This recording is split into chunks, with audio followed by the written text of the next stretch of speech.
A continuación, el doctor Eric Cuevas Jiménez, que es un colega de la Universidad de Guadalajara, trabaja en el CUSEI y es egresado del mismo CUSEI, o sea, es parte de esta Universidad de Guadalajara, de la carrera de Electrónica y Comunicaciones y Electrónica, Ingeniería en Comunicaciones y Electrónica.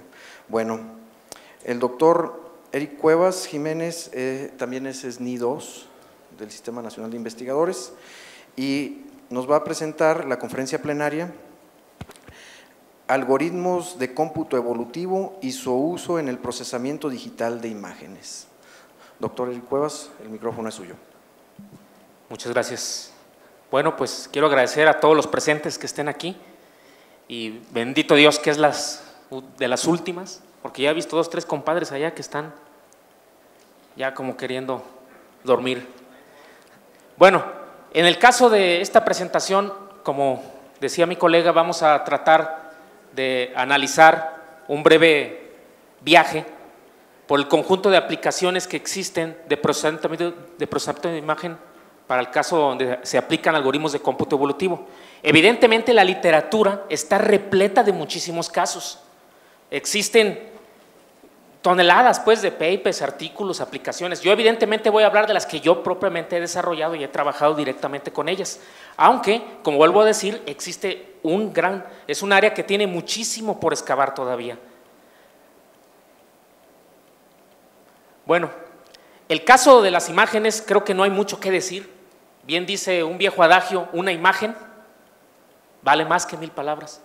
Si tenemos una imagen y nos podemos a discutir ahí acerca del contexto de lo que posiblemente se ve ahí, nunca terminaríamos de describirla completamente. Las aplicaciones que existen hoy en día con la internet, las redes sociales, muchísimas imágenes. Y evidentemente existen muchísimas líneas de investigación que trabajan como materia prima las imágenes. Evidentemente las características de información visual formulan hoy en día una de las principales componentes yo diría de la inteligencia artificial y de muchísimas otras áreas que toman como campo de estudio directamente las imágenes. Se puede decir que ya las metodologías que existen, muchísimas que han sido propuestas en donde se analiza el caso de procesamiento de imágenes, ya existen muchísimos enfoques que son los llamados tradicionales, en los cuales directamente se trabaja con cada uno de los píxeles como si se tratasen de entidades, ya sea que se encuentren desacoplados en su información o bien que contextualmente formulen algo, pero a final de cuentas se analiza la imagen directamente, el contenido, sus píxeles, sus unidades fundamentales. Y ya evidentemente existen muchísimos enfoques, ya podríamos decir robustos, maduros, que han sido utilizados, reportados en la literatura y utilizados en sinnúmero de aplicaciones industriales en todo el mundo. Sin embargo, muchachos, desde el punto de vista, cada vez la complejidad de procesarlas hace, si bien ahora los sensores que existen en teléfonos, en algunos otros captadores de imágenes han subido su calidad, sí cada vez imágenes son tomadas con diferentes condiciones que hacen que la imagen sea ruidosa, que tenga información incompleta, oclusiones. Y definitivamente cada vez se vuelve mucho más complicado procesar con métodos tradicionales. Principalmente el caso de la información incompleta y el ruido son una de las principales componentes que hacen que los métodos tradicionales tengan problemas cuando son procesados con imágenes que por sus características requieran un tratamiento mucho más especial. Desde el punto de vista del cómputo evolutivo, básicamente, muchachos, se puede decir que la tendencia no tanto es para el cómputo evolutivo, sino que una gran área de investigación en el campo del procesamiento de imágenes de la visión artificial involucra el analizar la problemática de las imágenes desde un enfoque diferente. Es decir, en vez de considerar a los píxeles como esas unidades que contienen la información y manejar métodos tradicionales que muchos de ustedes seguramente por las materias que estudian conocen algunos como detectores de bordes, detectores de figuras primitivas geométricas, segmentación mediante algoritmos como OTSU, todos esos métodos que necesariamente formulan un aspecto tradicional de la imagen, una gran tendencia es convertir el problema de procesamiento de imagen a un problema de optimización. Es decir, establecer el punto de vista, cambiarlo y considerar cómo podría ser enfocado este problema si nosotros tratásemos de analizarlo desde el punto de vista como si lo que se tratase es de cambiarlo a un punto de vista de optimización. Y una vez que se encuentra ya planteado como un problema de optimización, pues ya puede utilizarse un método de optimización. Sin embargo, desde el punto de vista del procesamiento digital de imágenes, la traducción del problema de imagen a problema de optimización plantea funciones objetivo, se puede decir que establece los modelos, finalmente son muy complejos para poderlos optimizar mediante métodos clásicos, métodos tradicionales. De esta manera, los métodos de cómputo evolutivo vienen directamente a ser aplicados de manera directa a esta área. Ustedes saben muy bien que desde el punto de vista de los optimizadores, los métodos clásicos, si bien se han estudiado con gran profundidad, tienen muchísimos problemas desde el punto de vista de ser aplicados a situaciones reales en los cuales necesariamente se necesita conocer la función y la función tiene que tener requisitos para poder ser utilizado el método. En el caso de los métodos de cómputo evolutivo son métodos mucho más flexibles que permiten, a pesar de muchísimas cosas que pueda tener la función objetivo, permiten operar sobre ella, permiten trabajar sobre ella y encontrar una solución. Entonces, desde el punto de vista que yo diría más complejo desde el punto en el procesamiento de imagen y utilizar técnicas de cómputo evolutivo es su traducción. Una vez que está traducido, ya tenemos un abanico tentativamente largo de opciones que seguramente ya han visto en algunas otras conferencias que es posible utilizar con buenos resultados. El problema estriba en traducirlo. ¿Cómo esa problemática, como es enfocada en el procesamiento de imágenes, podría ser traducido en un enfoque de optimización? Eso es considerado como el enfoque, como el problema principal en este enfoque. Entonces, la conversión necesariamente representa el reto, ¿no? Yo les voy a platicar aquí de estos casos. Los voy a pasar de una manera lo más rápido que pueda y tratando de explicar sus principales características, pero tomando como enfoque lo que he comentado. Lo más complicado resulta directamente hacer esa traducción, cambiar precisamente de ese enfoque clásico de trabajar con los píxeles y modificarlo a un enfoque que pueda ser visto como un problema de optimización y resolverlo como tal. Evidentemente, una de las ventajas de hacer esto, muchachos, es que al utilizar técnicas de optimización, el optimizador dará la mejor, considerando optimización como encontrar una solución entre un conjunto posibles, cuando este conjunto puede ser muy grande. La idea, pues, en el caso de utilizar optimización, es que cuando se encuentra esta solución podría representar la mejor de ese posible. Cuando de todas maneras el problema de optimización se encuentra difícilmente plasmado, difícilmente convertido, nos da una solución y puede operar, como vamos a ver aquí, en ambientes muy complicados. Entonces, vamos a ver aquí algunos ejemplos: la detección de formas, la detección de glóbulos blancos, segmentación, block matching, búsqueda de patrones complejos y detección de homografías. Cada uno de ellos por sí solo evidentemente tiene muchísimas aplicaciones y diferentes características. Yo lo que voy a intentar aquí es que ustedes vean cómo se plasma ese problema que tradicionalmente, la herramienta tradicional con la que es utilizada y el enfoque convertido de optimización que responde a la traducción que hemos venido diciendo, ¿no? Por ejemplo, era lo que yo les comentaba. En el caso de figuras como las que tenemos aquí, por ejemplo, detectar círculos, detectar primitivas geométricas en este tipo de condiciones resulta complejo para algoritmos de procesamiento digital de imágenes clásicos. Por ejemplo, la herramienta tradicional para poder encontrar figuras geométricas es la transformada de Hopf. La transformada de Hopf, cada uno de los puntos que hay ahí genera una curva en el espacio de parámetros. Entonces se hace un registro muy grande y dependerá de la cantidad de píxeles que tenga la imagen estos registros y también de la primitiva geométrica. Círculos son 3 parámetros, elipses 4 parámetros y así subiría y se convierte en un problema, en un algoritmo bastante pesado computacionalmente. Una de las formas que se ha venido utilizando para eliminar eso es utilizar lo que se llama la transformada aleatoria de Hopf. en esta transformada se agarran unos números, se agarran píxeles de forma aleatoria, pero si la imagen tiene ruido, fracasa terriblemente. En el caso de los métodos de optimización, vean ustedes, por ejemplo, este tipo de condiciones. Ruido, por ejemplo, aquí, círculos pues muy mal dibujados, pues.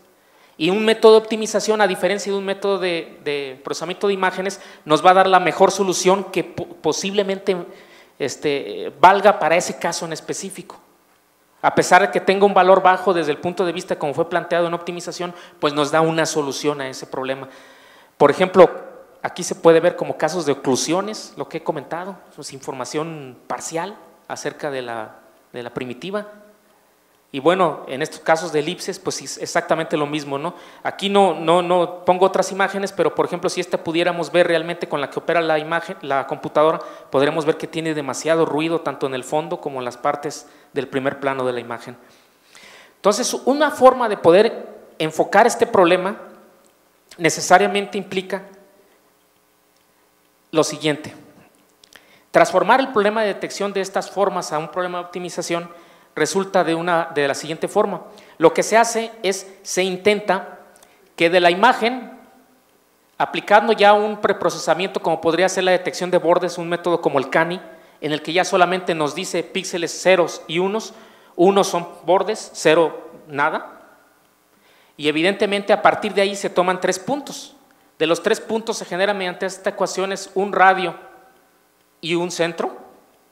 Y con eso lo que se hace, hagan de cuenta que cada uno, las variables de decisión serían en este caso los 3 puntos, índices de 3 puntos.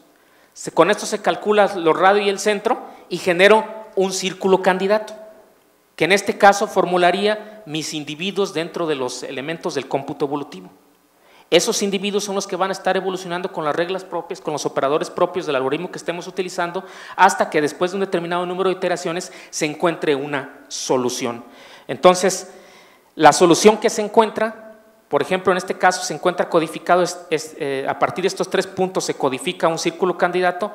Lo que se hace es, el círculo candidato se cuentan cuántos píxeles realmente se encuentran en la imagen y eso es lo que le impone una categoría a esa solución, lo que le impone una medida de qué tan bien ese círculo aproximó a la solución. Y eso definitivamente nos da, se podría decir que en el caso de los conceptos de cómputo evolutivo sería el valor de la función objetivo. Entonces, la que tenga un mayor número de píxeles en coincidencia será la que en este caso otorgue la mejor solución. Aquí, por ejemplo, vamos a ver otro caso, el caso de los glóbulos blancos. Los glóbulos blancos tienen un problema muy fuerte, eso es que cuando se hace el frotis sanguíneo, se le lleva a cabo un procesamiento de tinteo para poder pintar las células, y normalmente como esto es hecho a mano, pues se hace, algunas partes quedan más densas que otras y generan estructuras que se vuelve difícil manejar. Por ejemplo, este es un caso simple, en la siguiente slide tengo una imagen un poco más complicada, pero aquí lo único que hago es precisamente trato de ilustrar lo que sucede, ¿no? Por ejemplo, aquí tengo un glóbulo blanco, más o menos la forma de hacerlo, de traducir el problema fue la que platiqué en el caso del círculo. Entonces tengo la imagen ya segmentada, la imagen en bordes, y aquí aparecen 3 círculos candidatos que aproximan o tratan que son una solución candidata a este problema. Los operadores necesariamente hacen que empiecen a evolucionar hasta que uno de ellos encuentra una mejor solución y esa es la solución del problema, ¿no? Entonces, básicamente lo que se trata es de estar evolucionando, como ustedes ya seguramente han visto, tanto en los tutoriales que se han dado como en las otras conferencias, cómo estos métodos permiten estar trabajando soluciones y irlas refinando en iteraciones hasta encontrar una solución aceptable al problema que estamos intentando resolver. Aquí tengo, por ejemplo, en el caso de los glóbulos blancos, la función objetivo cambia un poco, porque en este caso, en lugar de contar solamente los píxeles, también, esto es solamente el conteo de píxeles, en lugar de contar solamente los píxeles, también engloba podríamos decir una expresión que permite contar los círculos, los puntos que se encuentran adentro para poder eliminar situaciones ruidosas provocadas por un mal frotis sanguíneo, como sucedería aquí.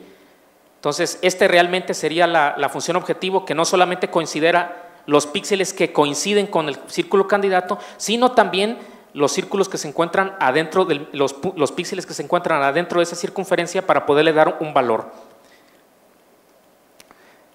Por ejemplo, aquí les comentaba esta imagen es mucho más compleja, pueden ver aquí cómo pues prácticamente se juntan, pero el método de optimización permite directamente trabajar con estas características y encontrar una solución, como ustedes pueden ver, bastante fiable, ¿no? Que permitiría ya hasta contarlos, ¿no? En el caso de que se hiciera una aplicación, que son muy comunes en este tipo de áreas, de poder contar automáticamente el número de elementos que se encuentran por una determinada área. Vale la pena aquí decir que muchos métodos que se utilizan en el caso de cómputo evolutivo para las imágenes, muchos de ellos son llamados multimodales. Existen dentro de los métodos de cómputo evolutivo, están los métodos que ofrecen una solución global, y hay otros métodos en los cuales se les llama multimodales, que ofrecen una categoría de soluciones. Es decir, se encarga de detectar la mayor parte de se puede decir que los valores pico y además óptimos locales que se encuentren, que sean más o menos significativos, de tal manera que el usuario pueda ya definir cuál solución es la que él acepta. Bajo este enfoque en procesamiento de imágenes es muy útil utilizar ese tipo de herramientas de optimización, porque normalmente en procesamiento de imágenes existen varias instancias del mismo objeto. O sea, si yo podría detectar, por ejemplo, decir caras, pues normalmente en imágenes no solamente hay una, puede haber varias caras. Entonces la solución, o varios círculos como se ven aquí. Entonces la herramienta de optimización, el método de optimización debería ser capaz de poderme dar todo el conjunto de soluciones y yo aceptar las más significativas como las que necesariamente resolverían el problema, ¿no? Otro problema interesante es la segmentación. Una forma como se ha venido resolviendo este problema es necesariamente mediante el trabajo de su histograma. Aquí tenemos una imagen y su tentativo histograma, que son las frecuencias en las que aparecen los píxeles en la imagen. Entonces, un enfoque normal es aproximar ese histograma mediante, se puede decir, gaussianas, y encontrar los puntos de cruce que corresponderían necesariamente a las regiones o a los puntos, o se puede decir a los bloques en los que se podría tentativamente dividir la imagen, ¿no? Existen muchos métodos clásicos que se utilizan en procesamiento de imágenes para hacer esto, tales como el expectation maximization y algunos otros que son utilizados para mezclar gaussianas. Un enfoque interesante resulta utilizar cómputo evolutivo, porque en cómputo evolutivo yo también puedo, inclusive a la función objetivo, añadirle otro tipo de problemas, como por ejemplo aquí, puedo yo añadirle al final algún conjunto de restricciones que me permita a mí encontrar, mediante cierto conocimiento que se tiene de la imagen, posibles cuántas regiones o tentativamente el número de ellas. Varias cosas pueden ser añadidas a esa función objetivo, que sería la suma de las gaussianas, se podría decir, y yo puedo añadir restricciones, y es mucho más flexible el hecho de que yo pueda añadir cosas que yo puedo saber acerca de la imagen para la aplicación específica en la que estoy trabajando, y directamente aplicar un método de cómputo evolutivo para encontrar las soluciones que necesariamente mejor similitud tengan con el histograma, ¿no? Porque aquí la idea, si se puede ver, es tratar de generar una mezcla de gaussianas que en la suma sería igual al histograma y su diferencia sea la menor posible. O sea, se trata de un caso de minimización. Otro enfoque que particularmente yo he utilizado en procesamiento de imagen, en el que he utilizado cómputo evolutivo, es algo que es llamado block matching. Es muy utilizado principalmente en el caso de transmisión de cosas de video, paga de video, en las cuales, por ejemplo, se manda video y muchas veces se tienen funciones de red en las cuales, mediante la petición de saber cómo está el canal o el ancho de banda, me permite a mí saber cómo está en cuanto a la velocidad de transmisión. Cuando la velocidad de transmisión se vuelve muy lenta, hay métodos en los cuales, en lugar de mandar toda la imagen, mando la imagen que tengo ahorita y tentativamente un vector para cada uno de los bloques de la imagen de cuánto se movió. Seguramente ustedes han visto su computador que se divide en bloques y se mueven de una manera cuando esto no funciona adecuadamente. Y esto es debido precisamente a este método, al método de block matching. En este método, como vuelvo a decir, se divide la imagen en diferentes bloques y cada uno de los bloques representa una parte de la imagen. Entonces, la idea finalmente resulta en saber de un frame a otro frame ese bloque cuánto se movió. de tal manera que cuando yo lo mande por el canal de comunicación, no mandes la imagen completa, sino la imagen que tenía anteriormente y los vectores de desplazamiento. Entonces, para esto necesito saber los vectores de desplazamiento de cada uno de los bloques de la imagen original con respecto a la nueva imagen. Existen varias técnicas para poderlo hacer. Las técnicas más comunes que existen es simplemente un método que le llaman el del diamante. Es un método demasiado sencillo, pero con muchísimos errores. Una forma de utilizar un método alternativo es utilizar un método de cómputo evolutivo que intenta dirigir la estrategia de búsqueda de la máxima coincidencia del bloque con el bloque anterior mediante el estar descubriendo en qué píxel se podría encontrar la mejor similitud. Entonces, en este caso, esa búsqueda es desarrollada por un método de cómputo evolutivo que nos entrega el resultado. Una cuestión interesante de este tipo de aplicaciones es que es muy común que en los métodos de cómputo evolutivo, cuando no se tiene ningún tipo de información acerca de las posibles soluciones al problema, se inicialice de forma aleatoria. En este caso de aplicaciones, yo sí tengo ciertas pistas de dónde podría estar la solución. Entonces es posible inicializar las partículas o los individuos no de forma aleatoria, sino en puntos en donde posiblemente se encuentre la solución para acelerar un poco más la búsqueda. Y es lo que sucede aquí. En estas partes de aquí es donde se concentra la solución y necesariamente se inicializan en partes sobre ese eje para poder encontrar la posible solución. Otra aplicación es muy utilizada es la búsqueda de patrones, se puede decir patrones ya un poco más complejos, como por ejemplo en este caso resultaría este patrón que tengo aquí, tratarlo de ubicar en otra imagen mucho más grande, una subimagen en una imagen más grande, y dónde se encuentra. Cabe mencionar que el patrón que se intenta buscar no necesariamente coincide plenamente con el de allí, o sea, está relacionado, tiene una similitud, pero no es el mismo. Entonces, los métodos que existen normalmente es el método de correlación.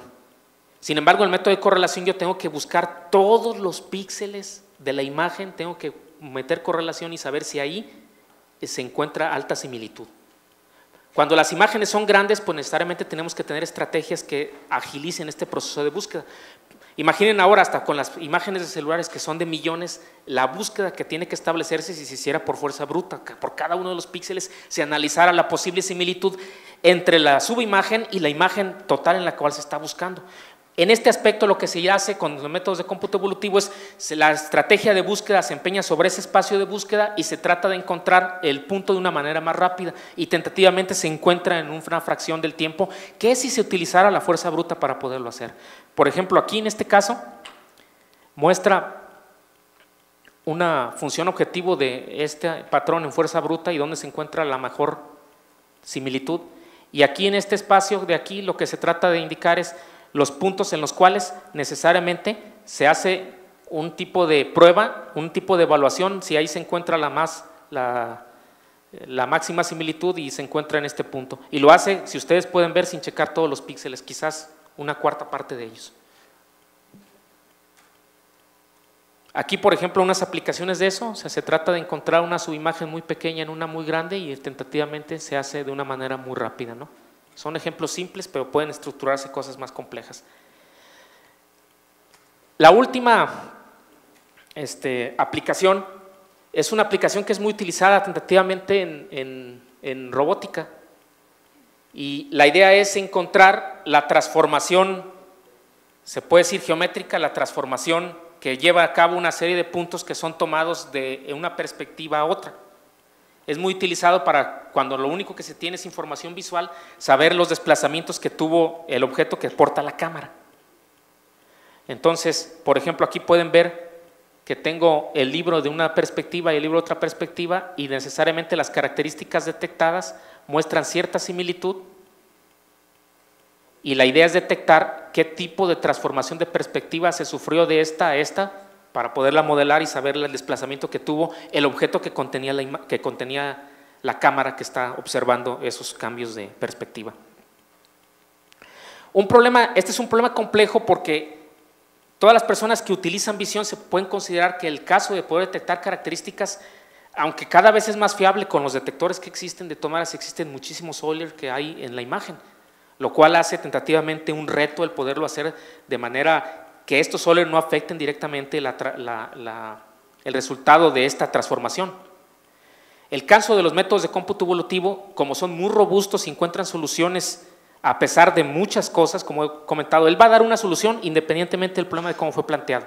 Si fue planteado adecuadamente, necesariamente nos va a dar la mejor respuesta que se acople a ese planteamiento. Bajo esta perspectiva, el ruido permanecería prácticamente inmune para esos casos. Entonces, por ejemplo, aquí tengo un ejemplo ya sencillo de cómo se modifica de una perspectiva a otra. Las características son extraídas, aquí son relacionadas y rápidamente se encuentra con el método evolutivo la posible transformación de perspectiva que se tiene. Como vuelvo a comentar, los métodos de cómputo evolutivo cada vez son utilizados más y más en el procesamiento de imagen por esa característica que yo les comento.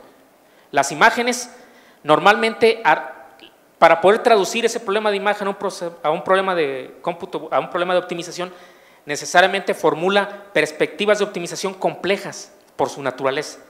No tenemos una función objetivo definido, varias cuestiones que complican el problema para poder utilizar optimizadores clásicos, pero para el caso de métodos de cómputo evolutivo resulta natural su uso y como vuelvo a comentar, existen muchísimas aplicaciones. De hecho, seguramente algunos de ustedes de aquí que conozcan de visión han de conocer algunos métodos de segmentación que son llamados snakes, en donde imaginemos que la idea es extraer una región de la imagen y la forma en cómo se extraen es directamente se coloca una estructura cerrada que va creciendo o se va haciendo más chica de tal manera que coincida con el objeto que se quiera sacar. Realmente los métodos que son utilizados para poder modelar esas cosas son métodos de optimización clásicos, pero puede ser utilizado métodos de cómputo evolutivo que harían más robusto la solución, principalmente en el caso de ambientes ruidosos. Por mi parte, nomás estaba esperando que me hicieran la seña. No, yo no ocupo más amago que eso. Y he terminado.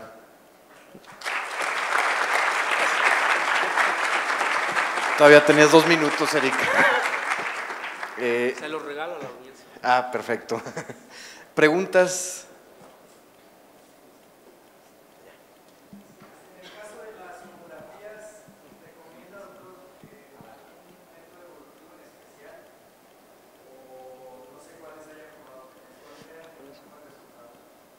Mira, yo considero que prácticamente cualquier método de los que han dado buenos resultados en la literatura puede funcionar. Estoy hablando hasta de colonia artificial de abejas, métodos como el differential evolution que son muy buenos, pueden funcionar sin ningún problema para poder resolver este tipo de…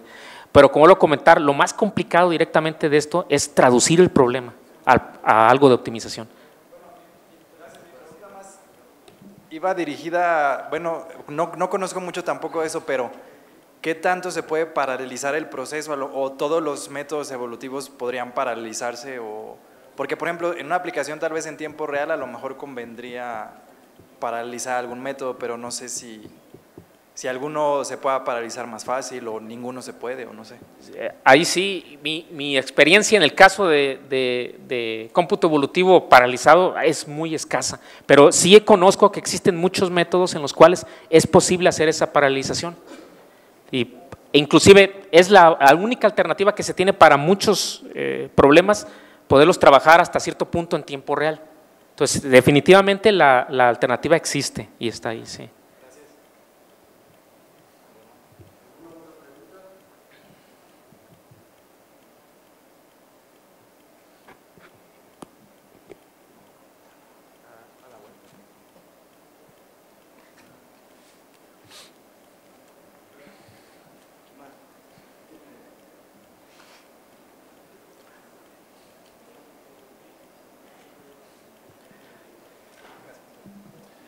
Buenas tardes. En el caso de algoritmos evolutivos para hacer descripción de imágenes, para clasificación, no sé si conozca algún tipo de técnica que se pudiera utilizar o pues, alguna forma para hacerlo.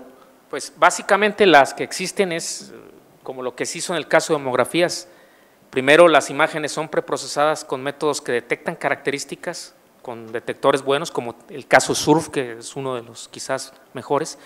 y a partir de ahí se intenta hacer relaciones con algunas otras imágenes a partir de los puntos que fueron encontradas en ambas imágenes. Es la forma en cómo normalmente se describen, que yo conozca que sea actual, aunque existen otros descriptores también. Gracias.